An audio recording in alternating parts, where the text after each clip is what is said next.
Pessoal, tudo bem? Essa é a 26ª aula do nosso curso de Java e Programação Orientada a Objetos e hoje a gente vai explorar um tema muito interessante que tem na linguagem Java, né? Que é uma funcionalidade que tem na linguagem Java que é chamada de metaprogramação, né?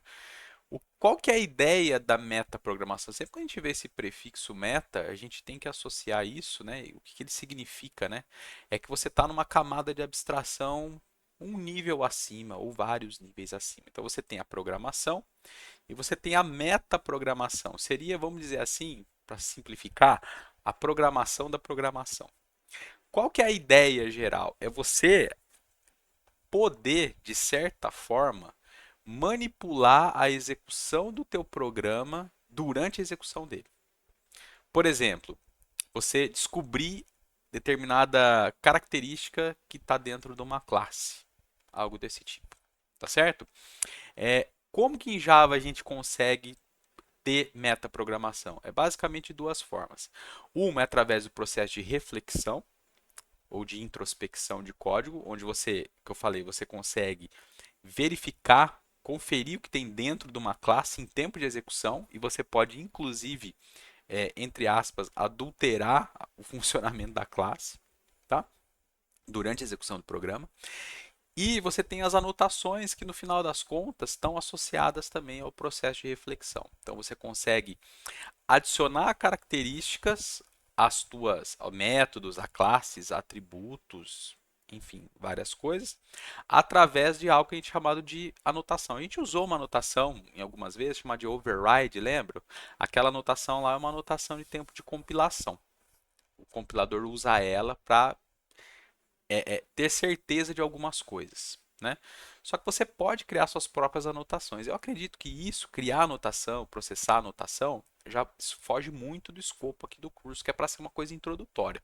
Então, o que eu vou mostrar para vocês aqui é basicamente, dada uma classe, como que você conseguiria ver o que tem dentro daquela classe, né? E, inclusive, tentar alterar um atributo privado, por exemplo. Não falei que atributo privado você não tem acesso direto a ele, mas via reflexão você consegue mexer, tá? Então vamos fazer isso. Esse vai ser nosso exemplo. Tem linguagens que têm suporte à reflexão nativa igual Java. A linguagem Ruby ela é famosa por isso. É uma das coisas famosas da linguagem Ruby que ela tem toda essa funcionalidade de reflexão implementada, assim como tem em Java, tá? Então eu vou criar aqui.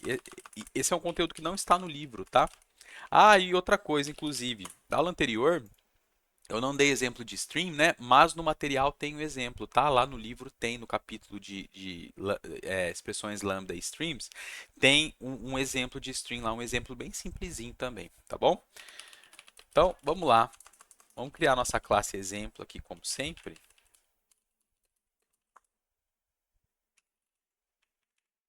Eu vou aumentar a fonte, tá? Opa. O que eu vou fazer? Eu vou criar uma classe aqui qualquer. Pode ser a classe data. Vamos pegar a classe data pronta. Eu não lembro qual que foi a última aula que a gente falou da classe data. Foi da interface comparable, né? Será que é aqui? Eu acho que é essa aqui, ó. Isso, essa aqui mesmo. Eu vou copiar ela, tá? Eu vou pegar ela, vou fazer uma cópia dela aqui para dentro do projeto. E a gente vai fazer introspecção nessa classe aqui, tá bom?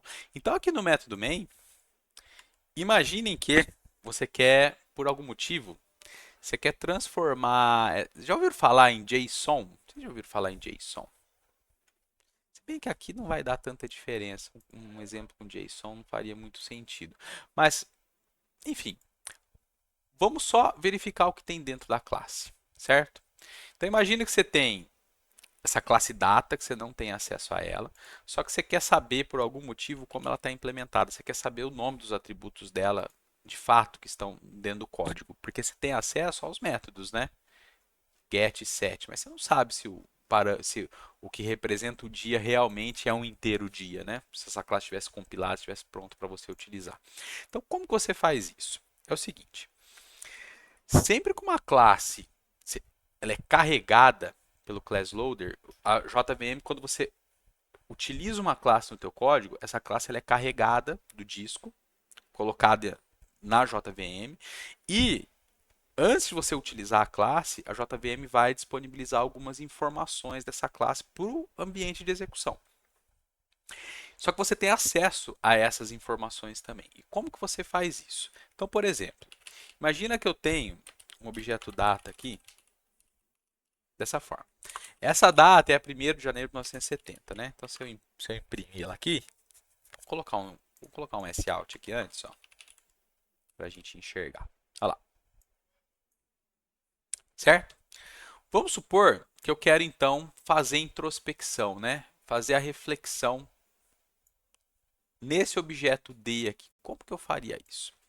Então, como eu disse,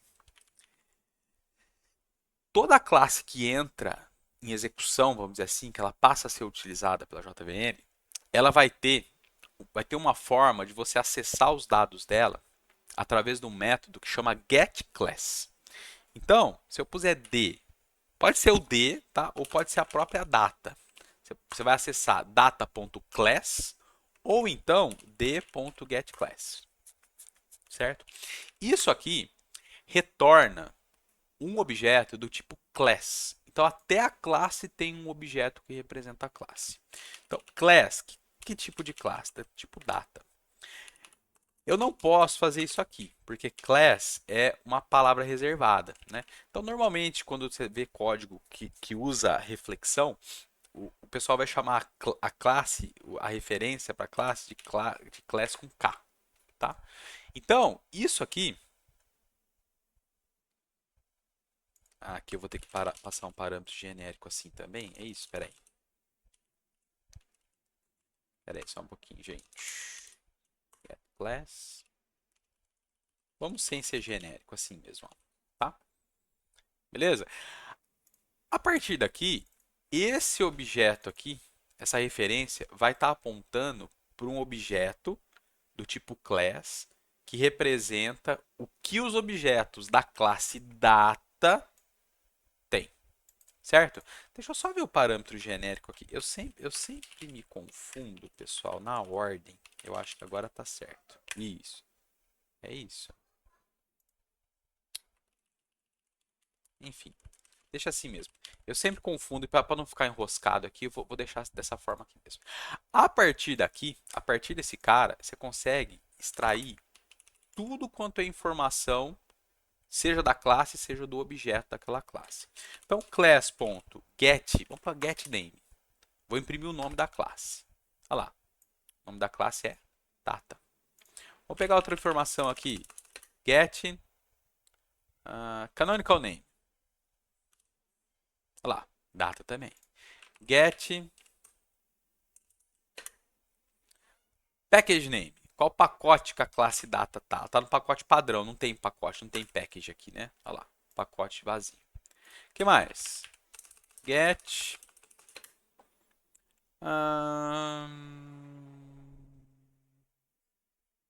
aqui não vai fazer tanto sentido, né? Get interface, se ela tivesse interfaces. Vou pôr get interfaces, vamos ver o que vai acontecer. Get interfaces. Só que get interfaces, ele retorna um array, né? Olha lá. Vamos. Como que eu imprimo um array, né?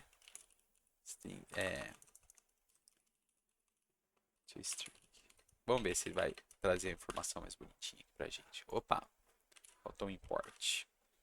Olha lá.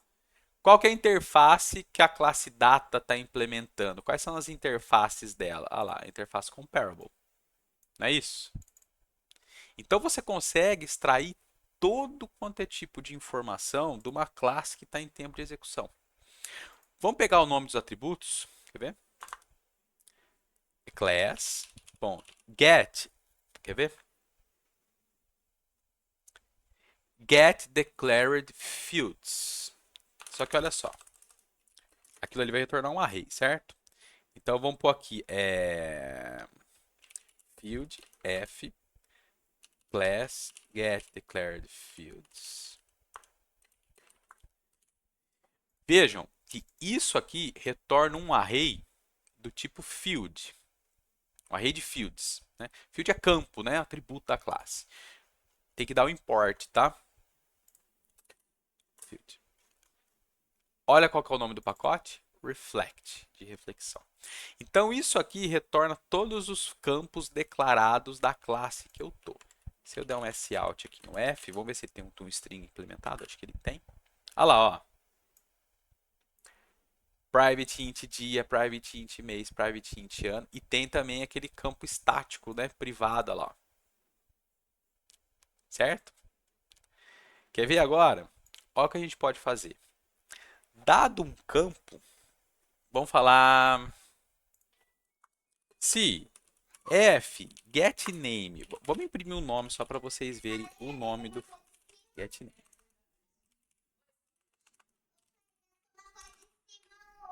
Tá bom, amor. Olha lá, ó, o nome do atributo. Dia, mês, ano e aqui dias do mês. Bem, posso fazer o seguinte. Se f.getName.equals dia, se o nome do campo é dia, o que eu quero fazer? Eu quero mostrar o valor que está naquele campo de um determinado objeto. Como que eu faço? Class get. Agora eu vou precisar lembrar, porque eu não lembro. Get. Como que é mesmo? Acho que é value. Como que é mesmo? Get.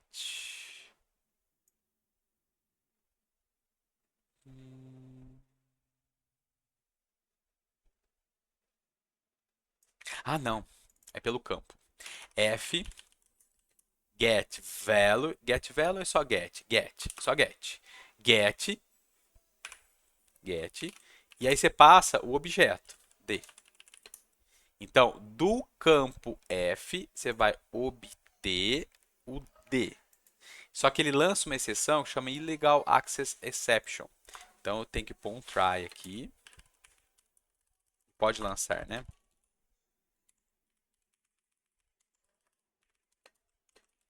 Illegal Access Exception. Pronto. Vou rodar. Olha lá. Por que ele está falando aqui? Ele lançou essa exceção, Illegal Access Exception. Por quê? Esse campo ele é privado, então teoricamente você não pode mexer nele. Só que o que eu vou fazer aqui? F. Vou tornar ele acessível. Ó, eu estou mexendo num campo privado por fora da classe. Ah lá, agora ele deixa e pega o valor. E o que eu quero fazer aqui? Eu quero trocar o valor. F.set, agora é o set, o D e o novo valor. Vamos falar que eu quero pôr o dia 1000. Não existe dia 1000, né? Mas eu vou mexer o dia aqui. Não deu erro nenhum. E agora eu vou imprimir a data de novo. Olha o que vai acontecer.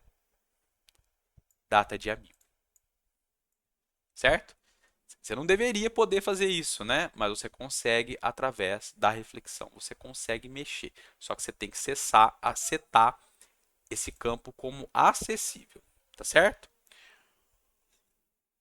Pessoal, então basicamente essa que é a ideia da reflexão. A partir de um objeto, de uma classe, você consegue obter as informações dessa classe e aí você consegue mexer, ver quais informações que tem e inclusive alterar e ler valores de atributos sem passar pelos métodos, por exemplo.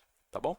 Então, muita coisa, muitas bibliotecas, frameworks, o que for em Java, utilizam intensivamente essa funcionalidade de reflexão para obter dado das classes. Por exemplo, você tem os frameworks ORM, que fazem mapeamento objeto relacional, que fazem a conversa do mundo orientado a objeto com o mundo relacional, que seria de um banco de dados relacional. Ele utiliza a reflexão para extrair dado da classe e poder conversar com o banco. Ó, a classe data ou a classe pessoa, ela está associada à tabela pessoa, que tem determinados atributos, então eu consigo, via reflexão, extrair informação da classe para gerar a tabela do banco, por exemplo. Tá bom? Então essa que é a ideia da reflexão, eu queria passar nessa aula. Tá? Foi uma aula curta aí, né? 15 minutos quase. Espero que vocês tenham aprendido mais essa, né? Isso aqui é uma funcionalidade bem interessante da linguagem Java, tá? E o nosso curso aí está caminhando para o final. Espero que vocês estejam gostando, que vocês tenham gostado aí do curso, né? Que vocês estejam aproveitado bastante, tá bom? E nossa próxima aula é a aula de despedida, vamos dizer assim, né? Onde eu vou indicar alguns materiais para vocês, coisas para vocês irem além do básico, que é o que a gente viu aqui no curso. Tudo bem? Valeu aí para todo mundo, um abração, muito obrigado pela audiência. Valeu!